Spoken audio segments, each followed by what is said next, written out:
വീട് തലതിരിച്ച് വെച്ച് ഞാൻ ഇന്ന് അവൻ സ്കൂളിൽ പോയപ്പോ എടുത്ത് നേരെ വെച്ചതാ. ഹോ ഇപ്പൊ വരും എന്റെ ചെറുക്കന്. മണി 4 യോ ഇപ്പൊ വരുവേ. മണി 4 3:30 സ്കൂളിൽ വിടുന്നതാ. എന്റെ ചെറുക്കൻ ഇതുവരെ വന്നില്ല. മിസ്സായി എന്റെ മോൻ മിസ്സായി. എന്താ ചെയ്യാ എന്റെ കുഞ്ഞ് മിസ്സായേ. എന്റെ മോനെ കാണാനില്ലേ. അമ്മേ ഇതിന്റെ ഇടയ്ക്ക് ആരാ കസേര നിറക്കിയത്? ഇങ്ങോട്ട് നോക്കുവോ? അയ്യോ വേണ്ട, എന്റെ കുഞ്ഞിന്റെ കളിമൺ പ്രതിമ ആരാണ്ട് ഉണ്ടാക്കി വെച്ചേക്കുന്ന. കണ്ണു മൂക്ക് ഒന്നും ശരിയായില്ല കേട്ടോ. കളിമൺ പ്രതിമ അമ്മ, ഇത് ഞാനാ.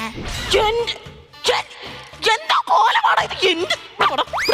എന്തോ കോലമാടാ. ഞാൻ ഇങ്ങനെയാണോ നിന്നെ ഒരിക്കൽ സ്കൂളിലോട്ട് വിട്ടത്? നീ സ്കൂളിലോട്ട് നടന്നു പോവായിരുന്നോ അതോ ഉരുണ്ട് വരുമായിരുന്നു? അമ്മ ഞാൻ പോകുന്ന വഴി മൊത്തം മഴ പെയ്തെന്ന്. കണ്ടോണേ ഋഷിശൃംഖന പോകുന്ന വഴി മൊത്തം മഴ പെയ്യിപ്പിക്കും. എടാ ഈ കോലത്തെ സ്കൂളിൽ ചെന്നപ്പോ സാറുമാരൊന്നും പറഞ്ഞില്ലേ നിന്നോട്? ഏത് സ്കൂള്? അപ്പൊ നീ